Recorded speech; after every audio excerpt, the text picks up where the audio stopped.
This audio is brought to you by Muslim Central. Please consider donating to help cover our running costs and future projects by visiting www.muslimcentral.com/donate. Alhamdulillah Rabbil Alameen wa salatu wa salamu ala Rasulil Kareem. Assalamu alaikum wa rahmatullah. The weather keeps you guys in the house, huh? The weather here, I mean, I'm from Canada, so this is still a nice fall day for us. But you guys are here, mashallah, alhamdulillah. So we have the quality crowd that came out. Jazakumullah khair for that. It's funny sometimes because I do these events for sisters in almost every city that I go to. And the brothers, they lead me to the sister section, and it's if they're leading me, like, you know, somewhere away from them. They're like, bro, I'll be right there. I'll just be right outside that door. Don't worry.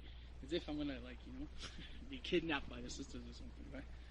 So I remember one time I was in England and I did a sister's lecture, and I walked in. It wasn't a sister's one, actually. It was just a university lecture.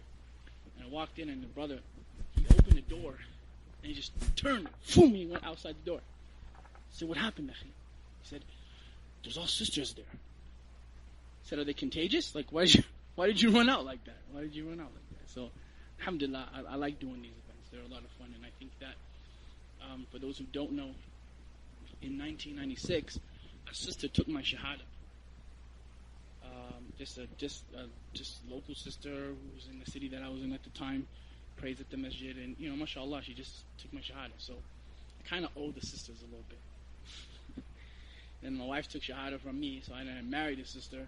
I got 3 daughters, so now I'm surrounded by sisters all the time in my house. So that's probably why it's easy for me to do these events, mashallah. Plus the gaze is turned off as well. But I wanted to talk about an amazing personality. And many of you, all of you probably know her. And she's definitely the most famous single mom that ever lived. It's not Oprah, by the way. Actually, Oprah not even a single mom. Do you know who it is? Any guesses?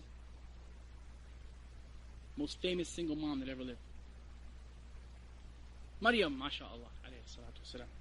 She's the most famous single mom that ever lived. So I wanted to go through some of the lessons from her life, and may Allah allow it to be of benefit to all of us, inshallah.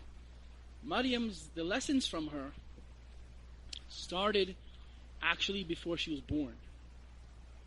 Her mom had found out that she was going to have a baby, and she prayed to Allah, and she wanted a boy, because she wanted the boy to grow up to be a man and serve in the temple, because they were the Ben Israel people, they were children of Israel at the time.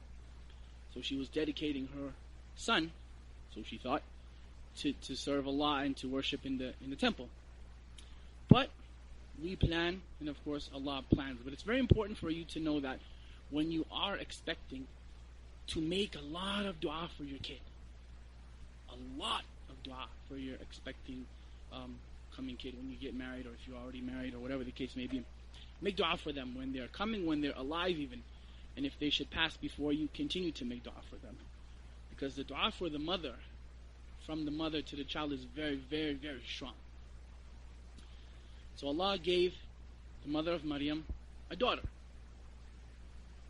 And she was kind of, not upset by it, because you can't really be upset with the qadr of Allah, but she said the girl is not like the boy. That's what she said. The girl is not like the boy. So protect her from shaitan, protect her from the cursed devil. So Maryam had grown up, and little did the mother of Maryam know what she was actually getting, or what a personality she was actually getting from Allah subhanahu wa ta'ala. So time goes by, and of course we're going to take the story from the Surah Al-Maryam, where Allah says, وَذْكُرْ فِي الْكِتَابِ مَرْيَمْ. Right? وَذْكُرْ فِي الْكِتَابِ. Let me check this out. When she traveled away from her people to a Makana Sharqiyya, like a place that was Western place, okay? Just basically a private place for her. And sometimes it's kind of cool to do that. You have to get away from people for a minute and just kind of relax, right? Your day's kind of crazy, and you just want to be alone and remember Allah and just relax a little bit away from everyone. And sometimes we should do that. Muhammad sallallahu alaihi wasallam used to do it, and many of the people of the past used to do that. Just be alone Just disconnect from everything. All the Twitters and all the Facebooks and all the other madness. Just disconnect from that. Just be alone and just remember Allah. And that's what she did, basically. But then, a man came to her. فَاتَّخَذَتْ مِن دُونِهِمْ حِجَابٍ فَأَرْسَلْنَا إِلَيْهَا رُوحَنَا فَتَمَثَّلَ لَا بَشَرًا سَوِيًّا. That this man came to her. Jibreel alayhi salatu wasalam. Y'all know Jibreel, right? Angel Gabriel. Allah sent him to Maryam in the form of a man. So what does Maryam do? She didn't, oh my God, OMG, Jibreel. Is that your real hair? OMG. Let me tweet my girls. Right? Jibreel is here. # angel. Right? Retweet if and all the girls would be retweeting it, and even some of the brothers would be dreaming. What did she say? قالت إني أعوذ بالرحمن منك. I seek refuge from Allah from you. Meaning like, get this guy out of here. He ain't supposed to be here. إن كنت تقيا, if you're a God-fearing person. Like she spoke to him, but she didn't go all over the board with him. Like sometimes what you see now, right? OMG, is that your real hair? You're amazing, Jibreel. That thing you did with Musa? Wow, mashallah. أعوذ بالرحمن منك إن كنت تقيا. And Jibreel even, he did the same thing. قال إنما أنا رسول ربك لأهب لك غلاما زكيا. He didn't talk to her the same way. Well, sister, your hijab is very nice. How are you today? He said, I am a messenger from your Lord. Directly. He just told her who he was right away. And I came here to announce to you the birth of a perfect son. Ghulam and Zakiya, a perfect boy. So he didn't even carry on a long conversation with her. He did speak to her, but he said what was necessary. قالت إن يكون لي غلام ولم يمسسني بشر. How can I have a kid? She says back to him. How am I supposed to have a boy? I mean, I've been pure. No one touched me. I never was unchaste. I was never out there. That's what she basically said to him. I was always pure. And he said to her, قال كذلك قال ربك هو علي هين ولنجعله آية للناس ورحمة منا. Said it's going to be that way. Allah can make it that way, even though, she was virtuous, she was righteous. Even then, she was a good girl. She was, mashallah, she was obeying Allah and she was obeying her parents and she was good. وَكَانَ أَمْرًا مَقَدِيًّا. But this will happen. This will be a thing ordained. He will be a mercy. That son will be a sign and a mercy from Allah. And that is a thing ordained. So, sometimes Allah will do something that you may think it's kind of like, how am I supposed to do that?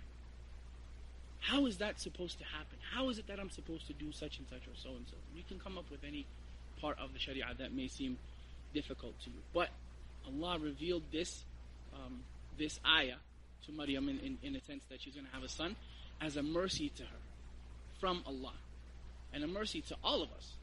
But of course Maryam didn't know that at the time. فَحَمَلَتْهُ فَأَنْتَبَذَتْ بِهِ مَكَانًا قَصِيًّا. So she conceived him. She went away from her people again. فَجَاءَهَتْ مَخَاضُ إِلَى جِذْعٍ نَخْلٍ قَالَتْ يَا لَيْتَنِي. So when she was having him, giving birth to him, it was very difficult for her. يَا لَيْتَنِي مِتُّ قَبْلَ هَذَا وَكُنْتُ نَسْيًا مَنْسِيًّا. I wish that I would have been dead. That's how difficult it was for her at the time. And sometimes we face difficulties, is that right? Sisters especially face difficulties. Brothers can walk the streets and they can do whatever they want, pretty much. They shouldn't, but they can hide a little bit, right? Sisters are walking, talking dawah posters everywhere they go.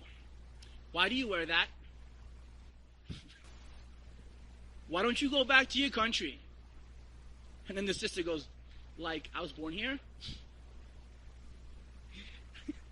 That's the thing. That sisters get that all the time. Well, Maryam had a much more difficult situation than any of us would have. فَنَادَاهَا مِن تَحْتِهَا. And a caller came from below her.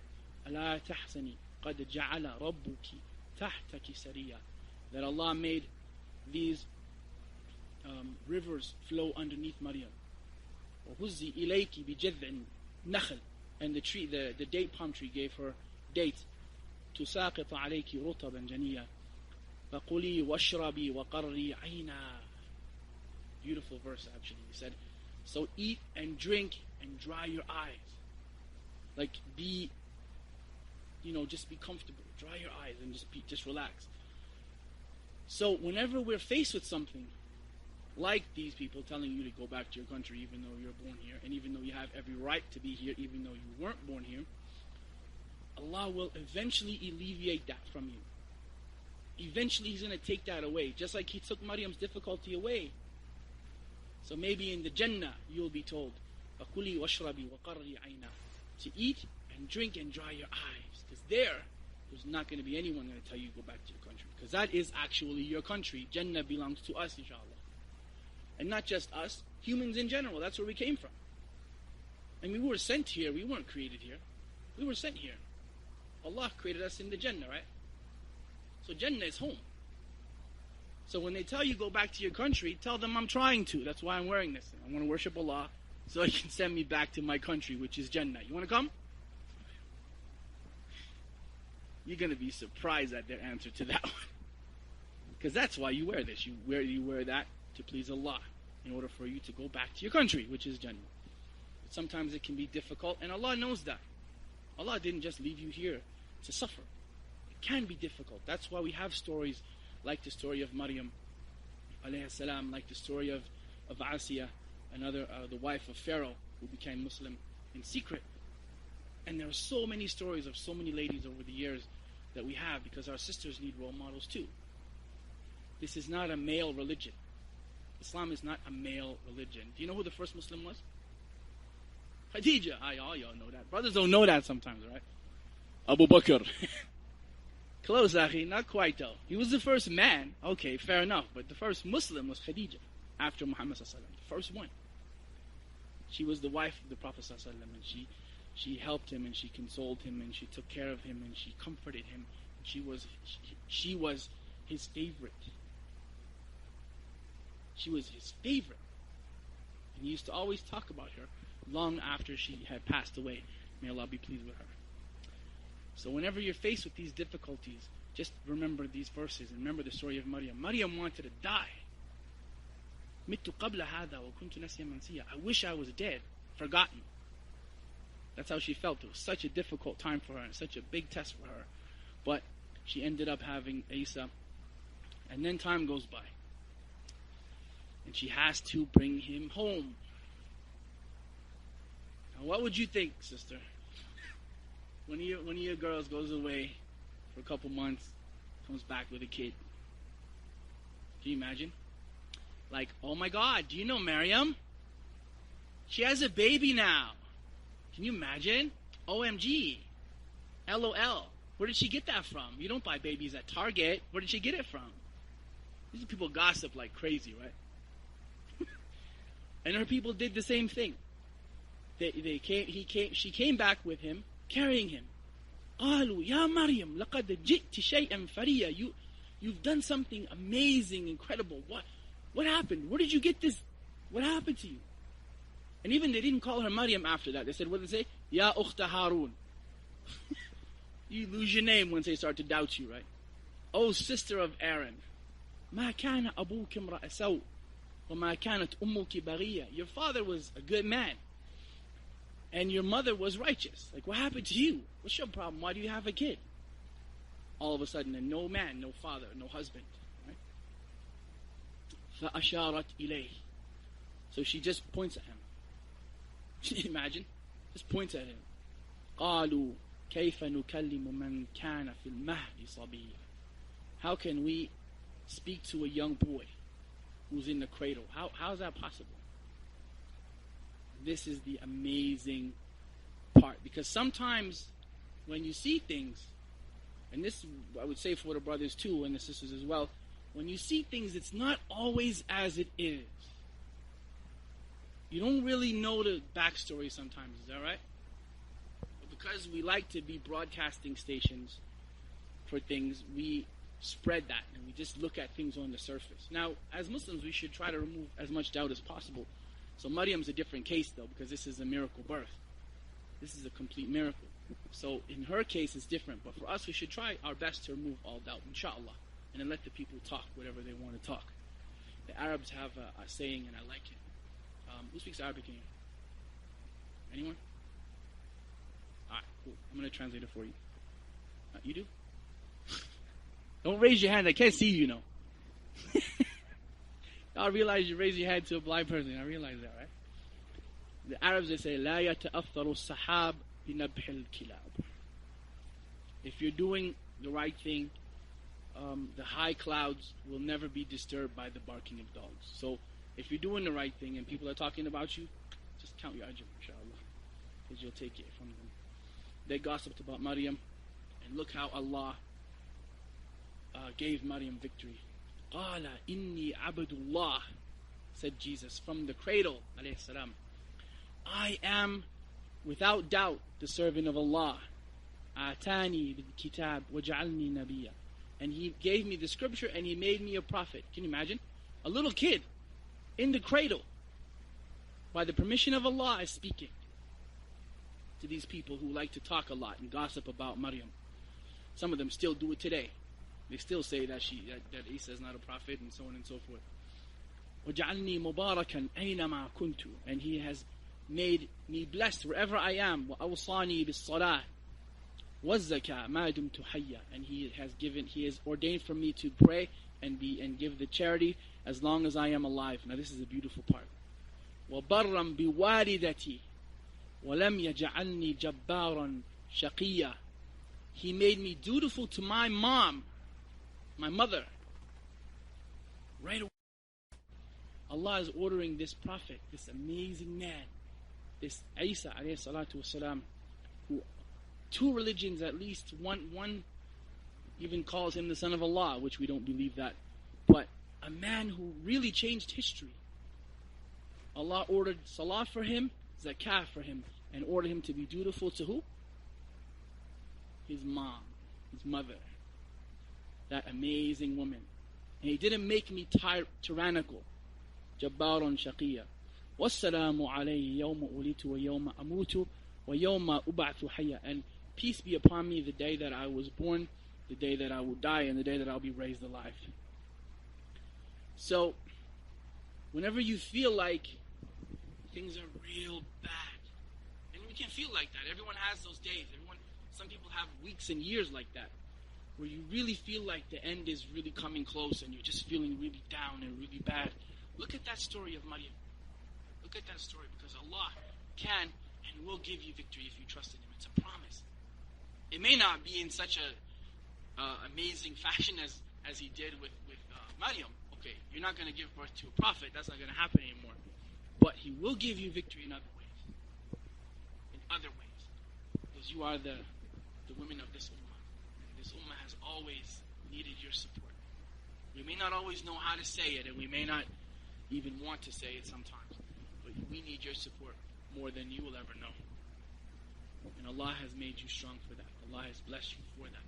He's given you so many role models. People like Sumayya, people like Khadija, people like Aisha, radiallahu anhu, people like Hafsah, the one who Allah gave the Quran to, or who the companions trusted the Quran to in its book form. And Nusayba, who knows who Nusayba is? Nusayba, you know Nusayba? Nusayba was a soldier. She fought against men. Like physically. Fought with a sword against men at Uhud. She came to bring water for the soldiers at Uhud. And she saw that they were running away. So she started to fight. Physically fight.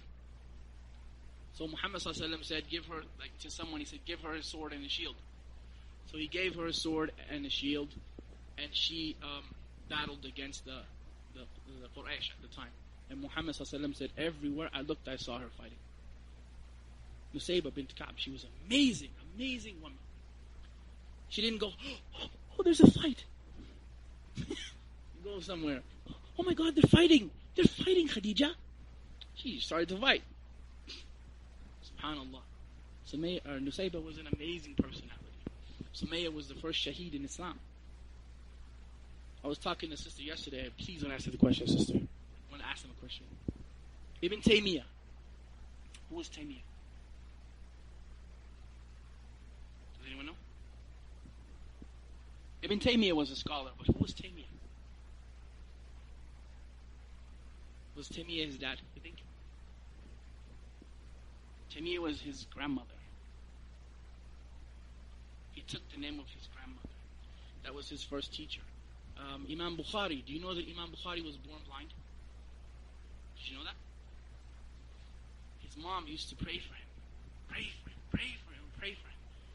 And eventually Allah restored his sight. And that's why you have all the Sahih Bukhari. The mom of Imam Bukhari had this little kid. And he was blind. Completely blind. And she was praying for him that Allah would restore his eyesight. And eventually Allah did just that. And now look what Imam Bukhari became. Amazing, amazing person. But a lot of people don't know these stories because we're too busy on other things. And the sisters, really, I mean, you guys have so many role models. There was a course that I took a while back, and it focused on those amazing role models and personalities that the sisters have. And many of them I didn't know. Hind, you know who Hind is? Hind was the wife of Abu Sufyan. And she was a devil. My goodness. She was just a wicked person, subhanAllah. She said that after Badr, her brother and her father, and I believe her uncle, were killed at Badr. And she said that I'm not going to shower and I'm not going to wash my hair until Muhammad ﷺ has been defeated. Now, that's a desert place. And it's hot there. If you're not going to shower, people are going to know. Real quick, like in a matter of days, someone is going to go, "What's up, Hind?" She was a strong personality. And even then, even when the Battle of Uhud came, she wouldn't allow her husband to come near her. Not till Muhammad has been defeated. A strong personality. Strong. And of course, you know what she did to, what it's narrated that she did to Hamza after Hamza was killed. She actually paid for Hamza to be killed. She paid Wahshi, the spear thrower, to kill Hamza. She was the one who hired him. And she, according to the narration, she chewed on the liver of Hamza and the heart of Hamza. And she actually cut off his ears and his nose too. And his lips. She cut off his lips too. She was crazy. But, when the companions came into Mecca, she saw them worshipping Allah. And she said, she swears by Allah, she has never, ever seen Allah worship like that. And there was there was a narration that said, if Hind is to come, even if she is holding the cloth of the Kaaba, she shall be killed. So she came to Muhammad ﷺ and she covered her head, she covered her face. And she said, I want to join you, I want to be Muslim. And she said, who are you? He said, I'm Hind. And he never said, like, here she is, guys. Get rid of her. She's right here. I'll hold her. He never said that. What did he say? Welcome. Welcome. Oh, wait. And she became a Muslim, and she used to encourage the men to fight. She would make poetry for the Mujahideen after that. So she went from one extreme into Islam. So when you see these ladies sometimes talking badly about you and really giving you a hard time, just think of him, because they're not as bad as her. And she became Muslim. May Allah be pleased with her. She became Muslim. And she became one of the champions of Islam. Another one. So sisters, learn about these role models, because these are your role models. In Jannah, inshallah, you will be there as well, because Jannah is not just for the men. It's not.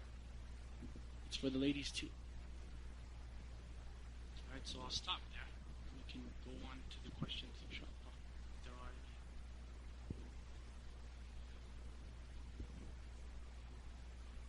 Just shout them out. I'm not going to point to you. Just shout them out.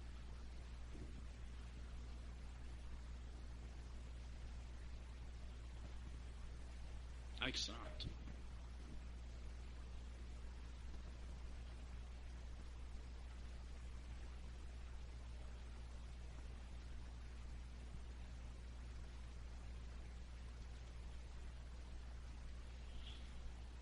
Yeah, I mean, I don't know a whole lot about her either, sister. I know that sister's asking about the story of Asiya, the wife of Pharaoh. She became Muslim in secret at the time, and she had to hide her Islam, and she used to pray to Allah that Allah would not place her among the Pharaoh. And she actually got mentioned in the Quran. She was one of the women that had achieved perfection. The perfect woman was Maryam and her. And of course we know about Fatima bint Muhammad sallallahu as well. So I don't know much about her, but she did become Muslim. And sometimes we'll have young sisters who become Muslim in these families that hate Islam. You know about them. They become Muslim and they have to be kind of secretive about that. Well, Asiya was one of those people. She became Muslim. She was part of the power structure at the time. She was the wife of the leader. She was the wife of the leader, and you can't compare Pharaoh to the leaders of today. You can't. He was evil. Like, subhanallah, he said that I am God. I mean, some presidents might have said a lot of things over the years. President Bush comes to mind. But even he never said that. He never said that. And Allah still gave him a lot of chances. And a lot of chances. But his wife believed in Musa, who was actually her kind of adopted son. You know the story of Musa. She's the one who found Musa. And she's the one who became kind of like Musa's mom, even though Musa's mother is another example of an amazing, strong woman, because she put her son in the Nile River. And she was really torn up about that. She almost actually went and reported to Pharaoh that that's what she did. But what happened to her? She ended up being hired by Pharaoh to breastfeed her son because he wouldn't feed from nobody else. And so not only was she doing what she would normally do anyway, she was being paid to do it. And the woman, of course, who found Musa was the daughter of Pharaoh. And of course, Asiya was the one who said we should adopt him. He's going to become a joy to us. And he did become a joy to her, but with the permission of Allah, he ended up destroying the Pharaoh. So these people are incredible. You're right, we really need to learn more about her life.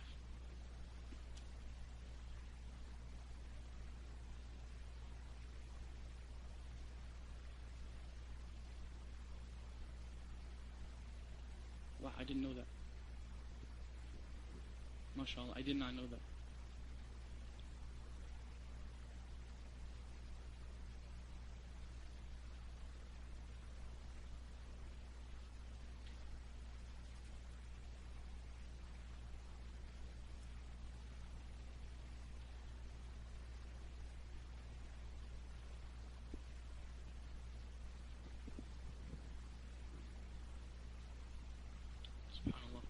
I know that. This is said that Asiya had died a horrible death, and she was boiled in oil. Is that boiling oil? And Allah, like she just kept hearing a voice for her to look up, and she got a glimpse of paradise from that.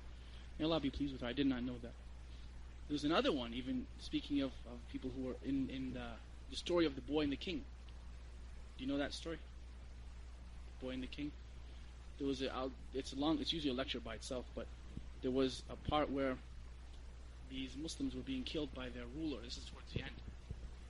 And they were being thrown into a huge fire. And there was a woman there, and she had her little son. Right? So she's walking up, and she kind of hesitated for a minute. And her son spoke to her, and this is another one of the children who spoke from the cradle. He said, Ya ummi asbiri fa innaki ala al-haq. He said, oh my mom, have patience, be very patient because you're on the truth.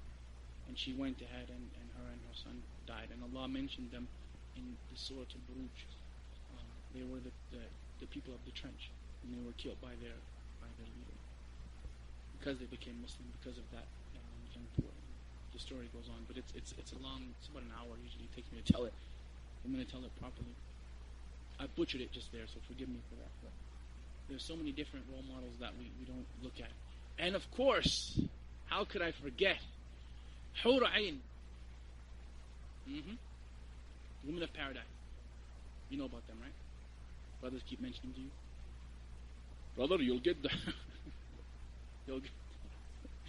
Interesting. They keep mentioning that. And that's, mashallah.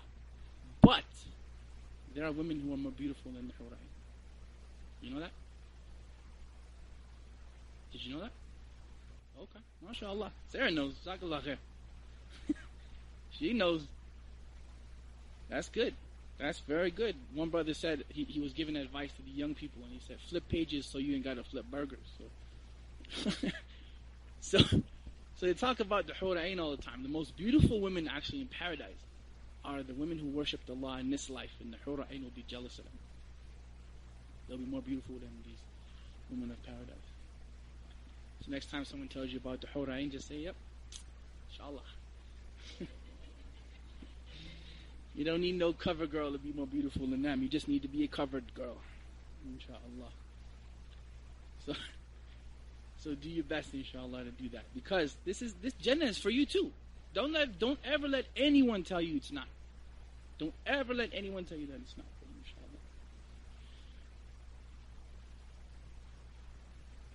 inshallah. MashaAllah.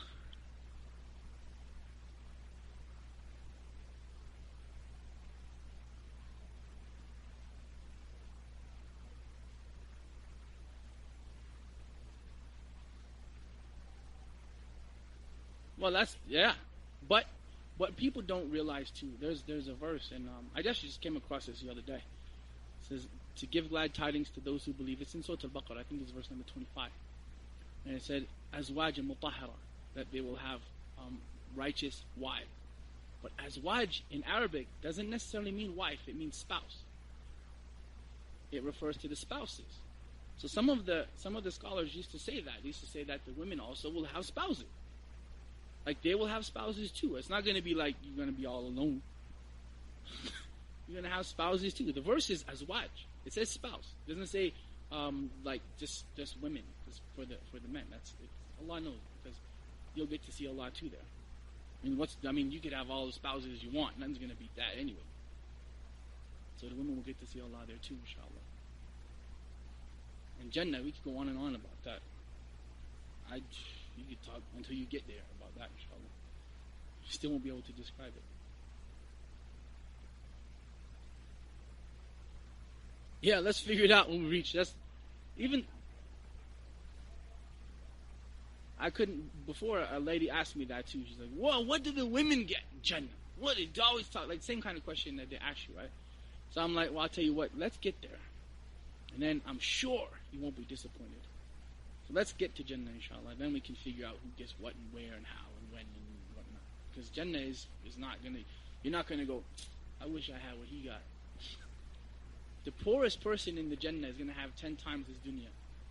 And he'll look up, or she'll look up, and they'll see the people in the higher levels of Jannah, like they'll see them, and they'll think that they were put there to decorate their Jannah. They'll see them like stars, like you'd see like stars. Wow, it's like a decoration. There's no jealousy there. So inshallah, like the sisters who go there,